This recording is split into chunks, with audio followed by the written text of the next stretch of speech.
So, last year I made this video talking about my 100% journey with Xenoblade Chronicles Definitive Edition, my favorite game of all time.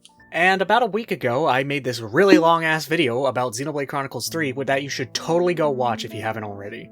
And in that video, I plan to talk about this game's DLC titled Futureredeemed. Because while the game is plenty great without it, this DLC is just so damn beefy that it's hard not to talk about. However, because it's so beefy, that segment of the video, which would have been a very fancy review within the fancy review, was just gonna be too much for me and I wouldn't be able to get the video out on time. So, it has been delegated to this video. And like my video from last year, I will be formatting it as such. Just playing the game and vibing while just yapping to y'all about it.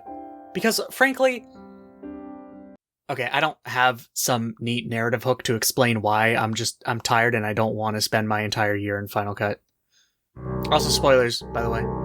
But it doesn't change that this DLC is really cool. So either way, let's just get into this DLC that is so damn good that some people consider it its own game. I mean, it's certainly a better Game of the Year candidate than Shadow of the Erdtree, that's for sure. And a big reason that many people consider this DLC to be its own game is because this game world is so large that it rivals other full games' open worlds. Now, if you watched my previous two videos, or the video I hosted on Black Jupiter, then you would already know that Monolithsoft, the company behind this game, are pretty much savants at making gigantic game worlds that really just shouldn't exist on the consoles they exist on.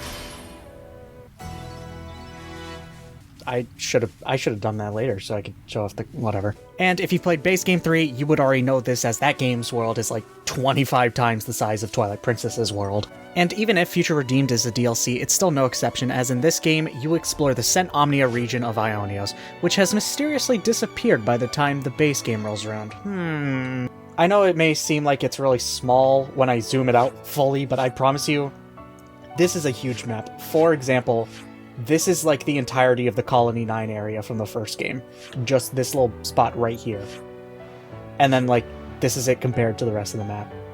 Anyway, this place is not only massive, but it's super pretty. Almost more so than base game, but shut up. It also continues the trend of taking iconic locations from Xenoblades 1 and 2 and mashing them together. And unlike the areas in 3, where it takes two specific areas mashing them together, this region takes nearly every area in the games, whether they were already in base game 3 or not, which is honestly why this place is more iconic at times than the explorable game world of the base game. This region is just so big and it has so much eye candy that it's just a treat to explore, but thankfully that's not all there is to it. Because what if I told you that this DLC, just the DLC, not the base game, is better at encouraging world exploration than games like Elden Ring or Breath of the Wild? And this is due to the genius that is the affinity goals system. See, Xenoblade X made a great open world by giving you a lot of eye candy and a lot of space, as well as something to do in each cell of the grid. Whether it be a boss fight, or an artifact to analyze, or just a side quest. This game does the same, but unlike X, it actually gives you a measurable, tangible reward for doing so. Every little thing you do in this game gives you affinity points, which are used to upgrade your party and their stats. It can also unlock new moves and abilities and whatnot, and it's just so useful. And to put it lightly, this is genuinely the most genius piece of game design I've ever seen, period. There's of course this idea of the intrinsic reward of just seeing cool sights, fighting a challenging boss, or, you know, whatever. But now there's also this extrinsic reward of just making your party better for exploration and combat. You can also stumble across growth kits which unlock new things like gem slots, skill slots, and accessory slots, so it is very worth it to just explore this entire world. There's also cool traversal skills as well, like in base game 3, as well as this new one which allows you to do this. That was cool, was it not? Also, that's like the one unique reward that's not connected to the affinity point system, by the way. I'm not even joking. One thing in this game is not connected to this overarching, encompassing system that basically the entire game loop was built around. There's just no other game I have played that rewards you in multiple ways for simply playing the game in every facet. Because again, you can get points from doing a lot of things in this game. DLC, sorry. Genuinely do forget that this game is a DLC. It really is, like, it should be its own game. Like, genuinely. This DLC's game world is just that big. bigger and more dense than something like Spider-Man's New York or the aforementioned Twilight Princess's Hyrule. Even Skyrim. Hey, what's this? I think I haven't played the game in like 7 years. And this entire world is not just big as hell. Can you shut up? And this entire game world is not just big as hell, but dense as hell too. Because again, all of this is directly funneled into helping you in combat by providing you upgrade points. All of which go to Rex. Which brings me to the combat of this game. While it's not as diverse and complicated as base game, this DLC manages to make the microscopic changes needed to fit a campaign of a shorter length, as well as becoming much more focused. Because while base game has the amazing and incredibly customizable class system, this game has set party members with set classes. But because the game knows at all times what your class comp will be, it can make sure that all of those classes synergize with one another. Base game's combat is all about freedom of expression and micromanagement, while Future Redeemed is all about strategy. Because this campaign details the founding Ouroboros proper and the second city, it has heavy emphasis on two people uniting to become stronger. So of course we get the unity mechanic. Select two party members to pair and they get a unique skill and a unique combo attack to use on enemies. And of course you also get a unique order to use in chain attacks that have their own effects as well. So the core of this game's combat is seeing what class moves go well with another and what the best unity pairing and combos are. Constructing a sort of flowchart in combat of who to control at what time and what exactly you are trying to accomplish. Until you realize that Rex negates all of this. So if you take time, and by time I mean like a single growth kit and like 250 affinity points to invest in Rex, you basically won the game. And this is all because double spinning edge! Double spinning edge! Double spinning edge! I can't do this anymore. He's just so busted. Like, his entire build is based on getting crits, but being squishy. But guess what? Can't take damage if you kill the enemy quick enough. It especially helps that he has a move that literally recharges for getting a crit. It is so piss easy to get this man's crit rate to 100%. He is just so busted. But honestly, all of this is fine. This campaign does the same thing Torna does of just having a huge universal increase in damage to both party members and enemies alike, so fights, while they're not tense in like retrospect, give the illusion of being intense, and people will be going down left and right, though you ultimately will be getting back up over and over again. The campaign is also just short enough that this streamlined combat perfectly fits rather than the super complex shit for the 70-hour campaign of base game, which was just such a massive RPG, you know? And again, it's just so cool that combat is directly linked to this like web of exploration and side quest and things like that. Oh, and there's side quests too. And much like literally everything else, the side content too is funneled into the affinity point system, so it already has good rewards. But it also has that key connect with the story and world building that's on the same level of base game, if not higher. I said this in my video on base game, but the side quests feel unique and special as it makes you care about the denizens of Aionios. The people in this world feel like real, living, breathing soldiers of war, some of which just following orders, some fully convinced that they are in the right, and some are disillusioned and just tired with the fighting. But there's also the city faction of normal humans remaining hidden, just trying to live in spite of the fucked up nature of the game's world. And this DLC puts heavy focus on those folk.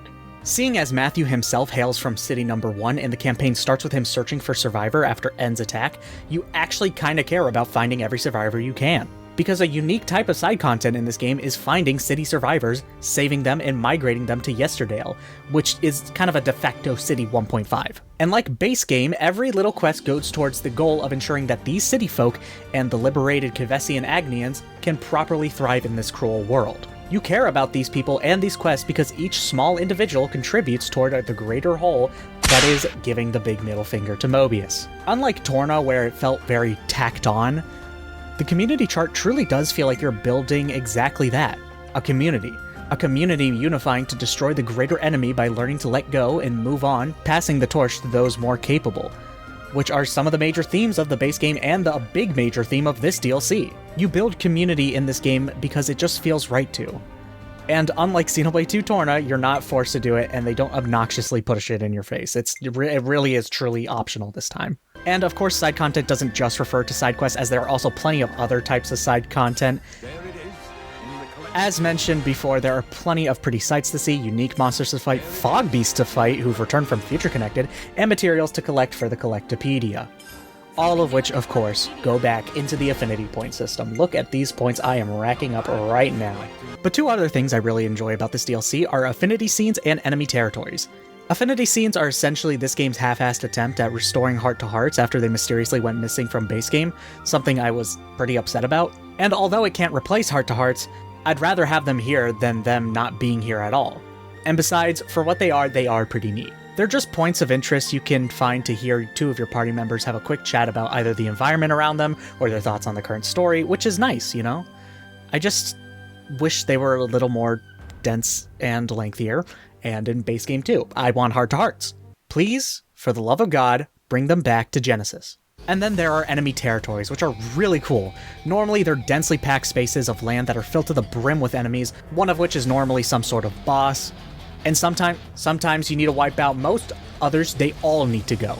Either way, fights will get crowded and hectic, and failure or even retreat will result in a complete restart. And there's something that's just so refreshing about finally taking care of everyone and finally being able to walk around the place completely free of conflict and being able to pick up materials and treasure. It's such a really cool system that goes along really well with the intense music playing to convey that you truly are in enemy territory, whether it be a beast or soldiers. Which brings me to the new music added to Future Redeemed, which,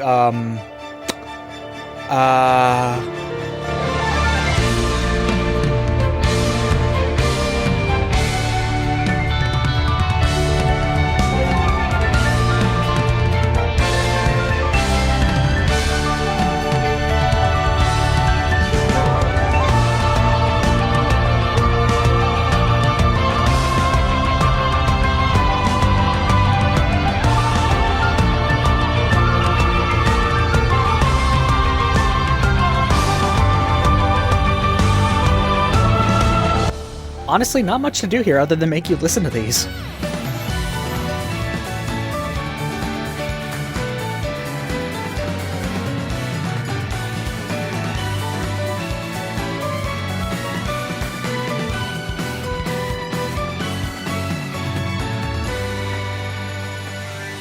Oh, I guess there's also remixes of songs from the other games since this DLC is all about legacy.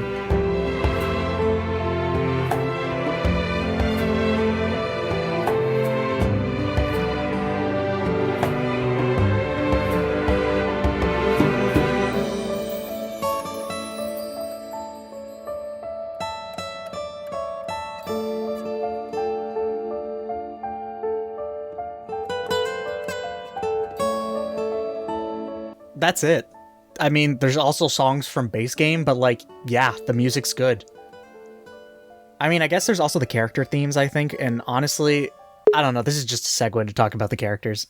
The base game's characters are extremely rich in thematicism and ideas, with each pair of characters mirroring the same core character trait in some unique way. And frankly, it leads me to believe that the main party is the best part of that game. Future Redeemed kinda does the same thing, but not really. Matthew and A try to fix N's and Alpha's attack, but A's responsibility is from guilt of being partially at fault, while Matthew's is as a soldier and as a member of a family. Nicole and Glimmer are soldiers, being disillusioned with Kevis and Agnes, but Nicole is way more accepting as he's inquisitive and wimpy like his father, while Glimmer still wants to be a soldier to reach homecoming, as she's brash and a little hot-headed like her mother. Aunt? Aunt Mom? And yes, I say aunt instead of aunt, it's not an insect. Shulk and Rex are already established characters, and they're both here just trying to teach their comrades how to properly take care of the future so it's in their capable hands when their time is up. Which is kind of cool, but these parallels are nowhere near as obvious as the parallels between, say, Noah and Mio in the base game. But whatever, let's just move on to the characters individually. Matthew is eager, a little dumb, but incredibly emotionally resonant like his great-grandmother, compassionate like his family. He understands emotionality like Noah, but is upfront and loud like Mio. He's also related to Uni in spirit, because he just has a whole lot of funny things to say. I'm feeling full of beans! He's a good main character. He says what everyone's thinking, and I really appreciate how rational and emotionally mature he is. Just look at this voice line from the start of the DLC after he witnesses a survivor from the city die. Matthew, are you alright? Yeah, dandy. I mean, I'm not. But right now, we gotta keep moving. He is just so real for that. And good on A for making sure he's okay. Speaking of A, let's talk about my favorite little gender bean. A is just Alvis if she was a woman. Full of mystery, seemingly robotic on the surface, but cherishes life and wants to help in any way she can. But it is really cool just figuring out how she ended up like this. A is kind of the perfect overseer for the party, and is just such a unique take on the wise old mentor figure archetype. Even if I think her name is stupid. It's the letter A. If you're going to have a single letter as your name, at least make it a consonant. Nicole is a fun revamp of Shulk's character from the first game while he's doing his own thing. Nicole, like Shulk, is an inquisitive engineer who, like Shulk, must overcome some form of cowardice and become brave. He also gets to veer away from war and abide by his true calling of engineering. It's also cool to see him go from a soldier who was too scared to even fight to someone who has the courage to stand up to a very god to protect the world and the future. And then there's Glimmer, who does the same with Mithra. Now, hear me out. Glimmer, though exhibiting physical traits of Pyra, is like Mithra in personality. She's stuck in the past, wanting to do her best as a soldier, but reluctantly opens up to her new friends and realizes that, rather than being stuck in the past, she should focus on protecting the future and save the very land she's on from its conflict. She's also more confident in her role as protector than she ever was as a soldier. So far, all of those characters are mirrors of characters from the previous games, but in a different context. And then there's Shulk and Rex, who've already been through their character arcs. Now they are mature men who know when to push and pull on their roles of leadership. Their arcs are just their live thought process of how to go about teaching the others how to take over their role and passing on their theme of passing the torch. Shulk at first quietly observes, being a tad cowardice in going about it. He then eventually mans up and becomes a good mentor to Nicole, like how he goes from being a homebody to a world-traveling gigachad in the first game. Meanwhile, Rex, like in Xenoblade 2, starts his approach to parenting brash and awkward, and a little mean to be honest, but he mellows out after quelling his own anxieties, which honestly is more like Mithra than it is Rex, but still in 2 he goes from being an eager kid to someone a bit more confident and mature over the nature of life. Does that make sense? Well, I don't care, okay? Moving on to the non-playable characters is the only hero of this campaign, Niall. She is exactly what I want, the personification of all doubts that any sane person would have after suffering through the pain of this beautiful world. It's incredibly realistic and relatable, and though you don't want her to think and do the things she does, you completely understand why. She also has, other qualities to her. Your power was expertly balanced. Well done. You've both made great strides. Speaking of the sexiest people alive, there's also Riku, who returns from base game and... oh boy! Base game Riku, despite being silly and a good support to the party, is steeped in mystery. He knows too much. And then he just shows up with no explanation in this prequel that's like hundreds of years before base game. Oh. Turns out he's Ricky's son. Okay, no, that makes sense now. You know, he's smart because he hangs out around Uncle Shulk and Aunt Melia. Like, it's not explained how he ended up in the Kavesi army assigned to Noah's unit, but I think it's pretty easy to fill in the gaps. So, yeah. Which lastly brings us to the villains of this game. So let's start with the returning Mobius N. That's N! That's gotta be racist. There's no way. In the video on base game, I said N initially comes off as cool when introduced, but the longer he's on screen, the lamer he becomes. And while I do get why that's the case, as his whole ideology and motivation is chipped away with every interaction he has with his light side counterpart, here we don't have Noah to challenge him, so he's pretty much just here to aura farm. And to be honest, I think he's less of a character in this DLC and more just an opposing force to the party and Matthew specifically.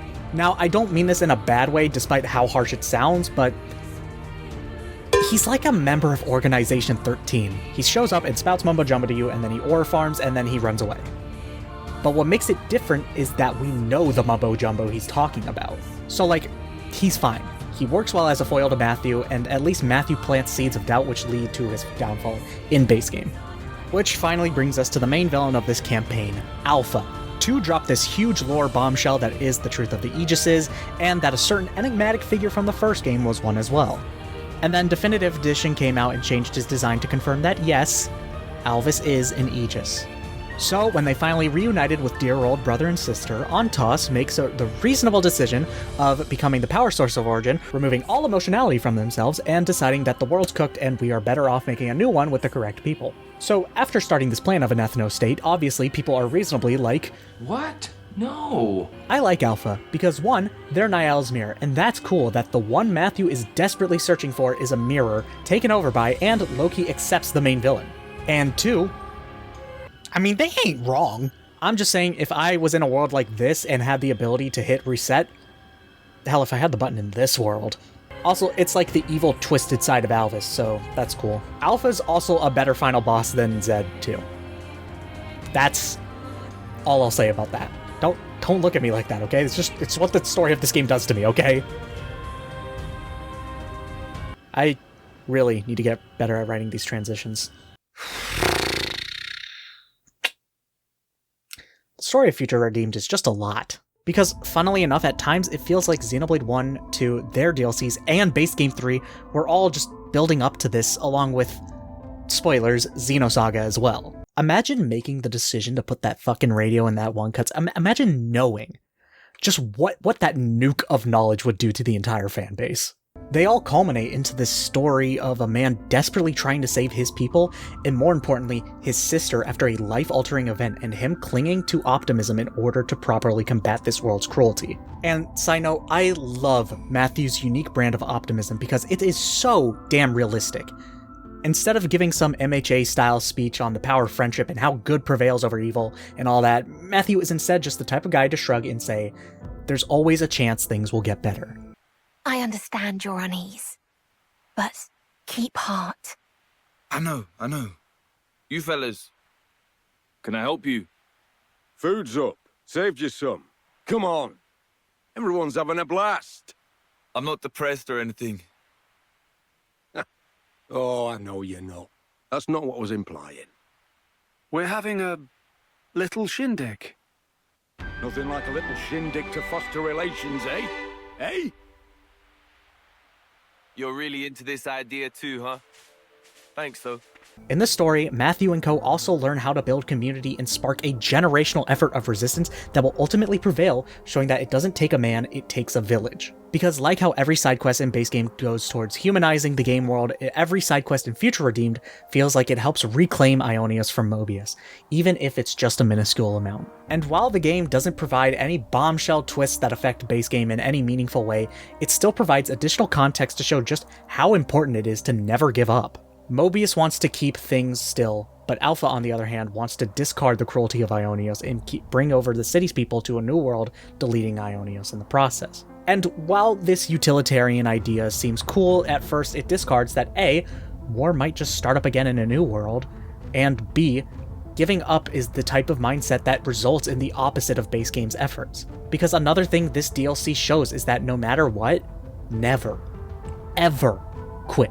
Never stop and never give up, because if you just keep going, you will see results. Or the future will. Again, it's all just one big generational effort. And if that isn't inspirational as fuck, I don't know what it is. Speaking of legacy, while Base Game 3 has moments where it alludes to this idea of legacy, futureredeemed is hard focused on it. But I also talked about how the DLC handles the theme of legacy in the base game video, and unfortunately I said pretty much all there was to say, and honestly I can't convey it in a better way in this format, so I'ma just replay that segment. It's like 3 minutes, so chill, okay? But honestly, I think this theme is even better explored in the DLC futureredeemed, with the inclusion of Shulk, Rex, and Alvis. Sorry. A. I kinda think a single letter for a name is stupid, not gonna lie. Every single character in this DLC has some form of impact on the main game's party, and they all carry this idea of doing what they can to make things easier for the people who will pick up their work after them. Matthew is the descendant of Guernica Van Dam, so this base game party wouldn't have become Ouroboros and teamed up if not for Matthew.